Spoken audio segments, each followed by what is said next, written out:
Hi there, it's Dr. Jeanne Reames, and today's video is on a question that most Alexander historians have asked themselves more than once. What the hell did Alexander think he was doing? Um, and of course, we all come to different conclusions, in part because of how we look at the sources, and I'll come back to that in a moment. This may be a little bit of a rambling video just because I'm trying to put several things together that have been running through my head for the past several years, to be honest, or honestly, all the way back to the late 80s when I first got interested in Alexander. But just a reminder that if you are new to the channel or if you flitter through now and then and you like the videos, please like and subscribe.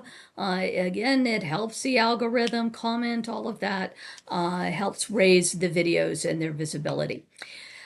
Now, as I was saying, that to some degree where we land on what we think Alexander was doing, what was he up to, what was his goal, some of this is a problem of the sources. And I keep coming back to the sources.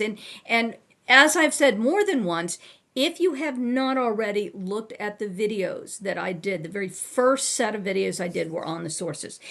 So I encourage you to go take a look at that. I explain them all and the problems with them and why we sometimes come to different conclusions. Just a reminder, we don't have any existing sources that are earlier than 300 years after Alexander died.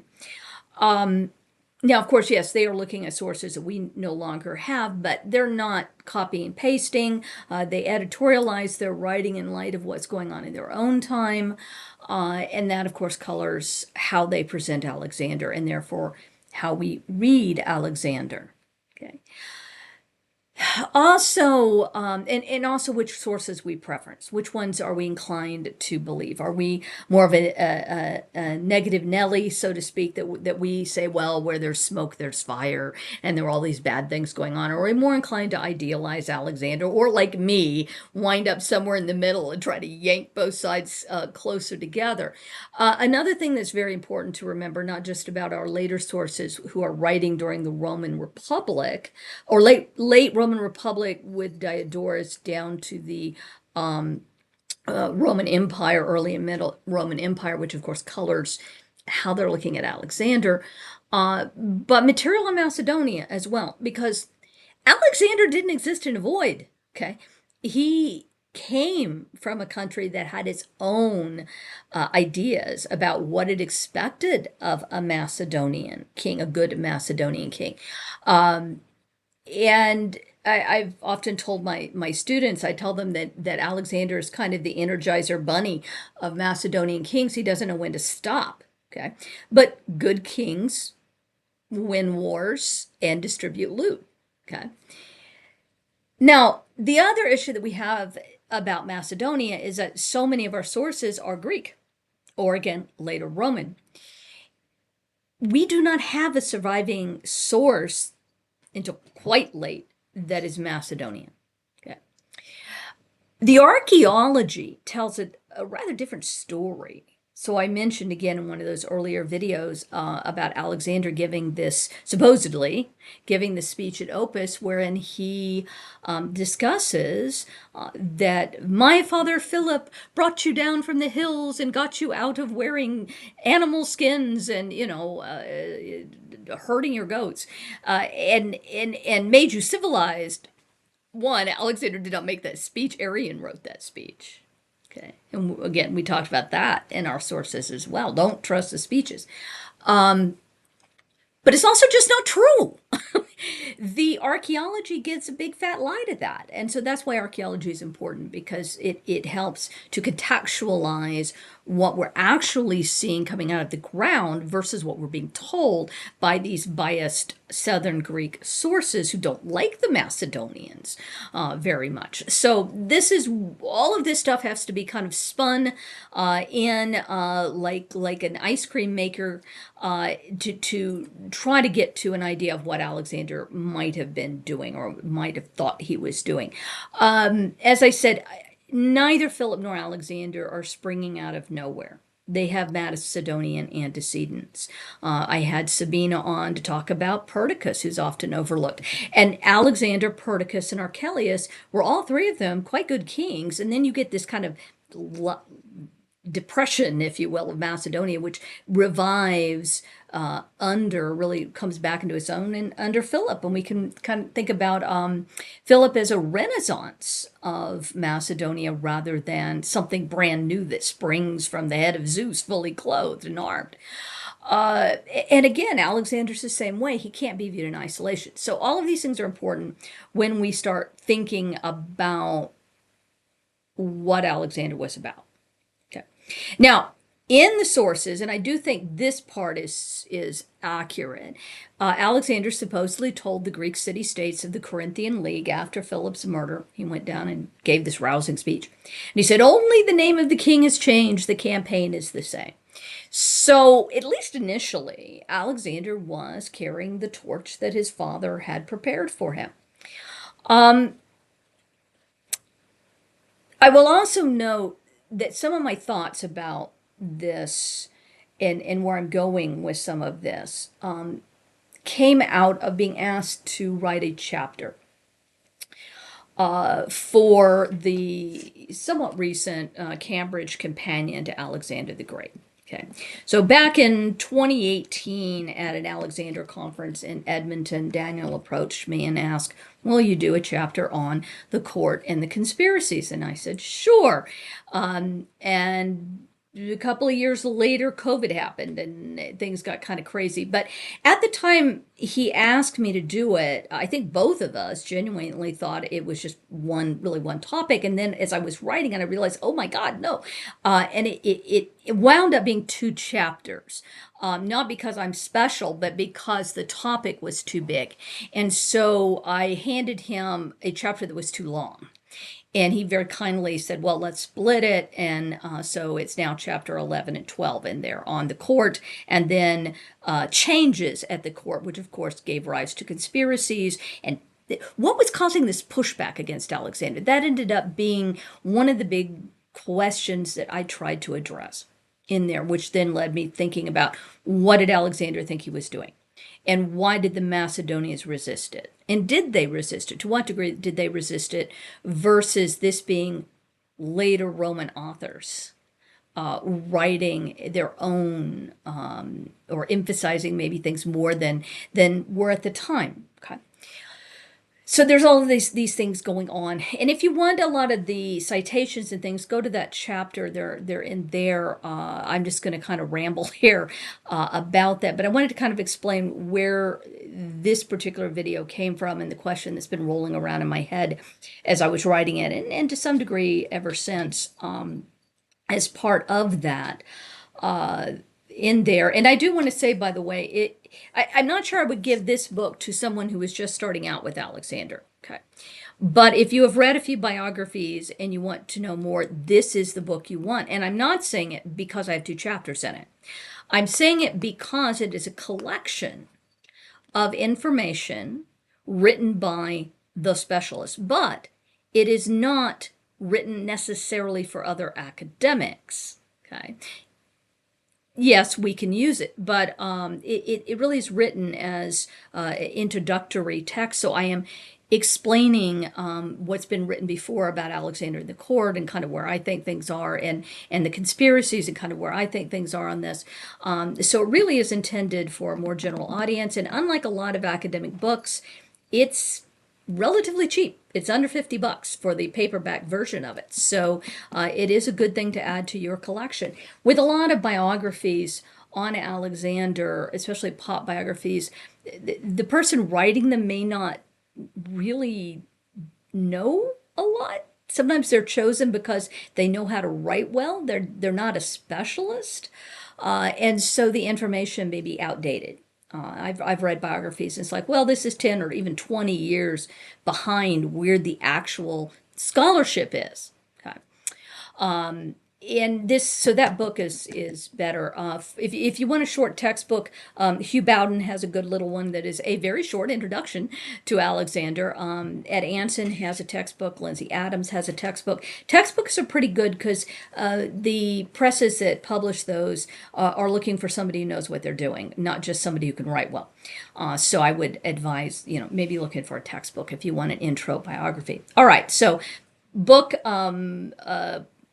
publication prep pushes aside. Getting back to this question, and before I went off on my little tangent about what got me thinking about this, it brings me back to a comparison that has been around now in scholarship for a while, goes back a little ways, in fact, to comparing Alexander and Philip. Alexander's greater, and we this is not new. Lucian, the ancient author, Greek author under the Roman Empire, Lucian writes in Dialogues of the Dead, he has Philip and Alexander arguing. And by the way, Alexander does not come out well. So Lucian, we know whose side Lucian is on. But that's kind of continued down to the modern day. And there is this tendency to say, oh, Alexander was just lucky and he couldn't have done anything, and that, without daddy's army and he wouldn't have conquered Persia. Well, yes, for the obvious reasons. Philip gave him a very good army. But this seems to me to be needlessly antagonistic. If you've listened to my video on what Philip wrought, I think very highly of Philip. His first 5 to 7 years are really quite extraordinary just for staying alive, given what came before. But in general, Philip did amazing things. So I'm not detracting from Philip. But I don't think we need to say that Philip was great at the expense of Alexander. Yeah, luck and a good army will get you a fair distance. And then it doesn't. Okay. So for Alexander to have continued to be that successful, he kind of had to have some juice of his own. All right. So I don't see a need to compare them and say one is better than the other. I think that is an unfair comparison, which of course goes back again to the ancient world itself. So I want to step back from making those sorts of comparisons. And again, note that when Alexander first went over there, he is continuing Daddy's campaign. And another popular question that a lot of academics and others have asked, well, what would have happened if Philip had lived, if Philip had gone over? And there's, I think, a persistent notion that Philip wouldn't have tried to conquer everything. I'm less sure of that. Let me explain why. First of all, I think Philip's initial goal and Alexander's was to peel off Asia Minor. Okay. He realized that was kind of an easy target because Asia Minor had already been in revolt against the Persian Empire multiple times. It was a pretty far distance from Persepolis. Okay. It had a long history of independence from Mesopotamia and the heartland. So that wasn't an unreasonable ask, if you will, for Philip to plan to go after Asia Minor. So if you're wondering what's Asia Minor, that's Turkey today, essentially. But if he was successful, as his son was, I don't necessarily think he would have stopped, right? We see this in his own lifetime and conquest. He did not, whenever he came to the throne, say, oh, well, one day I'm going to conquer Athens and all the way up to the Danube, etc. No. Philip was trying to stay alive. Both Philip and Alexander are pragmatists and opportunists, all right? So had Philip managed to successfully take Asia Minor, I see no reason that he might not have decided to go after the Levant and Egypt, and at least up to the Euphrates. Now, would he have gone over the Euphrates? I don't know, but I wouldn't count it out. False. Okay, I wouldn't. With Alexander, again, what we see are morphing goals. I think after Issus, Alexander felt fairly confident that if he met Darius, he could defeat him again. And it's not because Darius was a terrible king or whatever. Darius was perfectly competent, and in fact, he got the throne because he was a very good fighter.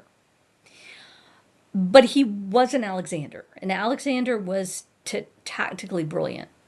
I think if you are going to compare father and son, I would say Philip probably had the edge in strategy. He was by no means bad at tactics. But Alexander was tactically way up here. Okay. And I think he knew he could, unless Darius changed up his strategy or his tactics on the field, that Alexander felt confident he could beat him.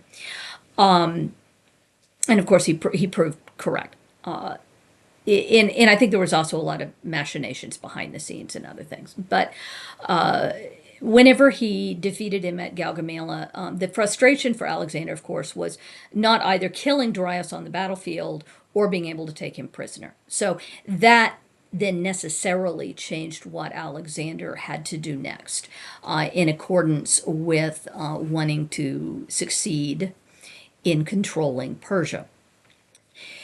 And it's really after Gaugamela that we begin to see the changes. Babylon, of course, opened its doors to him without a fuss. He then made it successfully to Persepolis. The burning of the palace, given the archaeology, definitely suggests that this was a calculated thing. And specifically against the memory of Xerxes, a kind of damnio memoriae.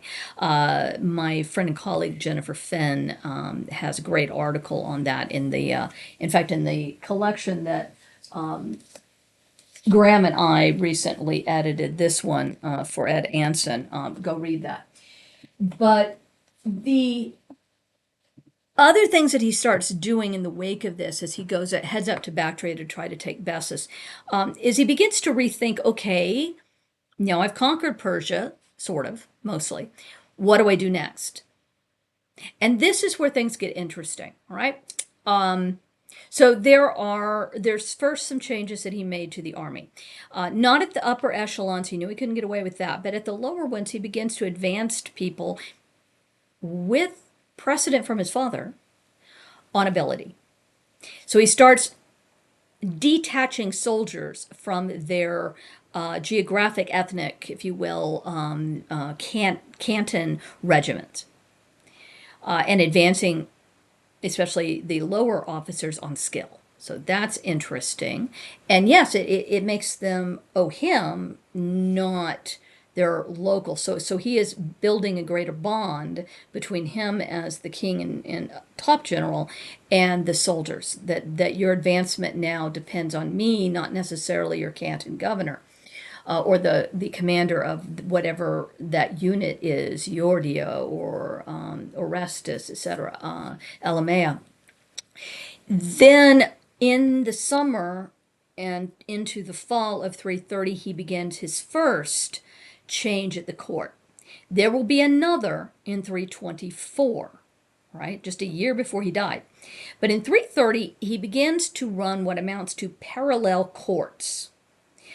This is described with some horror in our sources. Oh my God, Alexander's starting to wear Persian clothes,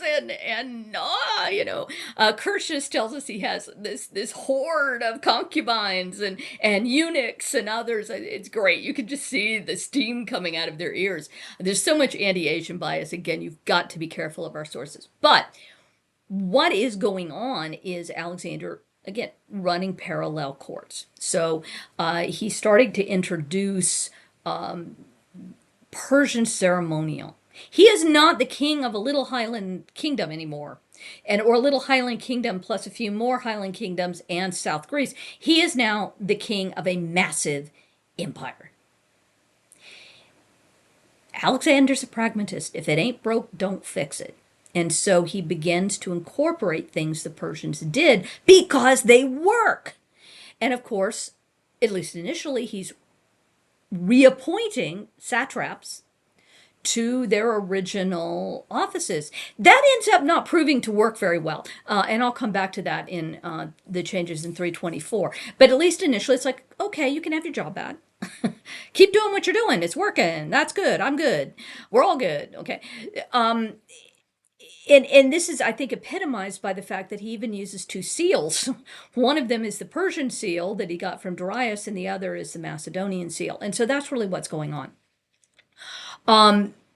The marriage of Roxana may have figured into this, but more as a kind of way to get out of Bactria, as it turns out. And Frank Holt talks about this in his several books on Bactria and Alexander and Bactria, and the mess up there.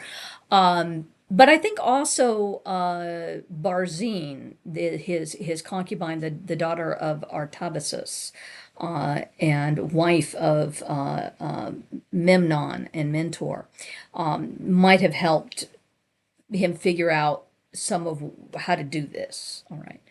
So that's our first shift and our first change. This is why I tend to side, by the way, with Hugh Bowden, who doesn't think proskinesis happened. That whole story. And he's not alone. Sabina Mueller came to the same conclusion. They wrote these two articles, one in 2013 and one in 2015, if I remember right, coming to kind of the same conclusion at the same time. But Hugh's article is longer. So go read that one. It is available in the interwebs out there where he talks about proskinesis and why. Yeah, no. And I agree. For very pragmatic reasons, Alexander had already made some shifts. He is not then a few years later going to introduce something that is as potentially disruptive as proskinesis. Okay. Plus it gets dragged into, oh, he thinks he's a god. And I already talked about that in another video. Go look at that one. He did not. Okay, or not in the ways that we understand it. So I will leave Hugh to explain that, and maybe I can drag him on here later and as one of my guests and get him to talk about that in more detail. But I don't want to steal his thunder. So yeah, let's ignore proskinesis. That did not happen. Right, just didn't. Then coming back from India in 324, when he gets back to Susa, and then moves on to Persepolis. But particularly in Susa, he introduces another set of changes. This is where the marriages happen. Now, he's got Roxana by now. Barzine's been sent back into the west with this baby Heracles. And so he marries now not one but two women. Two Persian princesses. So he's connecting himself to both lines of the Achaemenid house. So he marries Darius' daughter, but he marries, I think it was the youngest daughter of Artaxerxes III. So there are actually two of them here. And that's when he gives Hephaestion, the little sister of his wife, and various others are portioned out to his officers. There were, if we can believe Arrian's numbers, there were 91 marriages plus Alexander, so 92 total. And this, I also want to point out in this that we are seeing Macedonian men marry Persian women. At no point does he call his widowed sister Cleopatra or his unmarried younger sister Thessaloniki out to Babylon and hand her over to Darius's brother. Okay. Nope. So this tells you kind of who's in charge here. And I don't think that should be overlooked. Some folks have said that as soon as Alexander died, the Macedonians got rid of all of those Persian wives except Seleucus and Apama. No. Okay, that's also not true. And there was another great article by Nawatka that puts a big pin in that and blows that up. And I think they're correct. So some of them kept those wives. They were useful. Eumenes, quite possibly Ptolemy, also kept his Persian wife in addition to marrying others. Royal polygamy was a thing. So this kind of merging, and what we're seeing here is at parallel courts.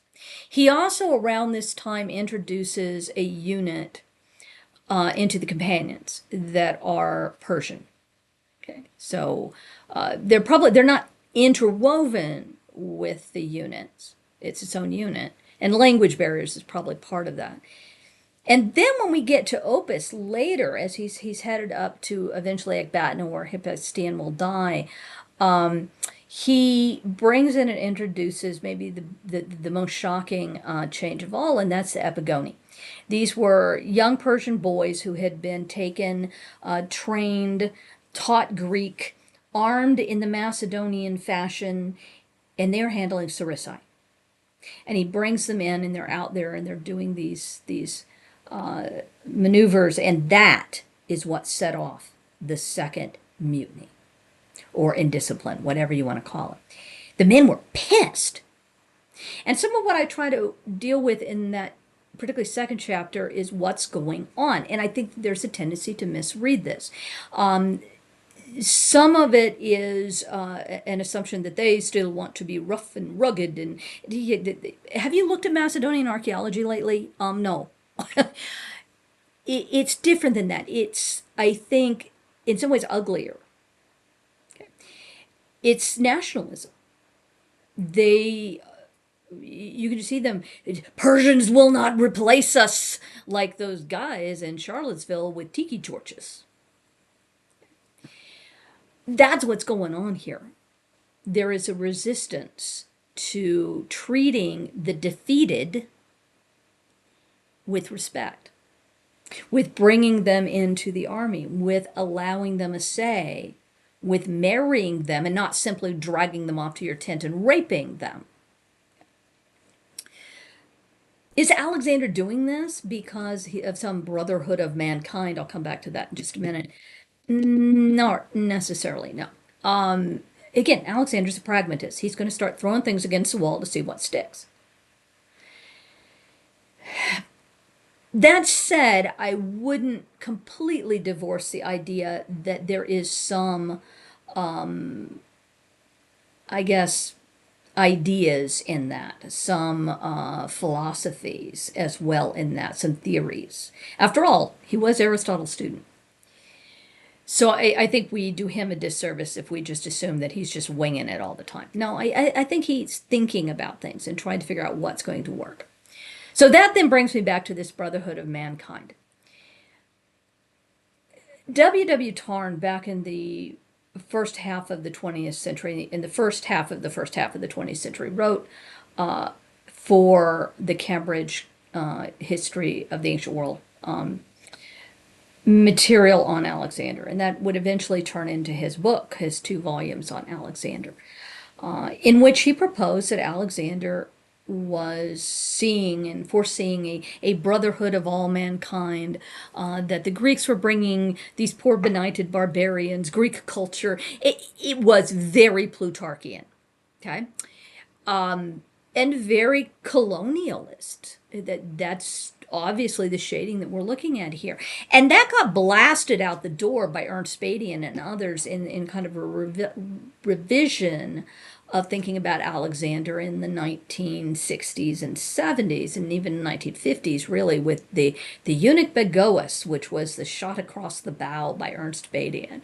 And it wasn't about the eunuch Bagoas, it was about source criticism. He's just borrowing Bagoas as a point. And showing how Tarn preferences all of the happy, glory, shiny Alexander stories, and the very, chivalristic Alexander. But really, Alexander's this terrible, awful person, more Hitlerish sort of thing. I think, and that brought in a new wave with Schackemeyer and Green and various others. I think we've kind of swung more toward the middle, maybe, but there's still been this persistent dislike of the Brotherhood of Mankind because it smacks of Tarn.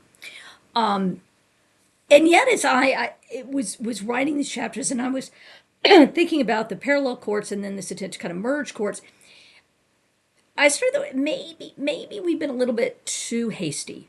I used to buy into that too, and I've been revising my thoughts lately on what Alexander was doing or what he thought he was doing. So no, it's not a Brotherhood of Mankind, and there's some pretty good evidence in here that even in the merging is pretty specific on who's getting merged. And I talked about, okay, Alexander is having his guys marry Persian women. He's not marrying Macedonian women to Persians.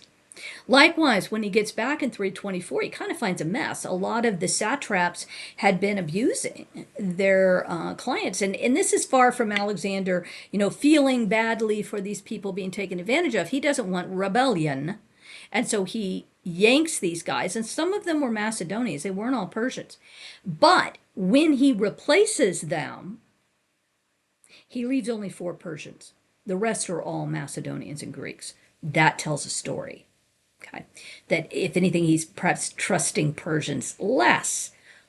Well, dude, you burned their big capital. I can't imagine why they might not like you.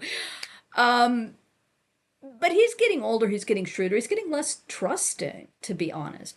But I think he is also revising ideas of how do I make this empire work? How is it going to function, realistically speaking? And the merging that we see in 324 is Alexander's attempt to try to make it work. Okay. And that he is not dismissive automatically, unlike some of his troops who didn't like what he was doing. But he's not dismissive of at least some of the new people he's meeting. And of course, kind of famously, he and Porus were best buds, BFFs, which may have been true. And that's for a different video. But what all of this might suggest, again, is that without going so far as to a Brotherhood of Mankind, that maybe Alexander was a little bit more forward-thinking, and maybe he was looking to some kind of merging, at least for pragmatic purposes, of this new empire. Did it also extend to thinking differently about the Persians? Possibly. I'm not as skeptical of that idea as I once was after looking at some of this and really digging into it. Macedonia for a long time had been eating bits and pieces of its neighbors. Certainly under Philip, they brought in all of the upper Macedonian kingdom. So this is not entirely without precedent. And it's just, they're a lot more alien now. Than they were once upon a time. But to the early Macedonians, were the Paeonians alien? Of course they were. Thracians, yes. Illyrians, you betcha. So we need to kind of think about this in continuities. Okay, Alexander is doing on a really big scale things that his father had done, things that Archelaus had done, Alexander the First had done before him. He is a Macedonian king who's trying to figure out how to be king of Asia. And that's probably a good place to stop. I might take up some of these ideas later and continue on a bit, but that's my enough rambling for one day on what Alexander may have been about and what he was thinking about.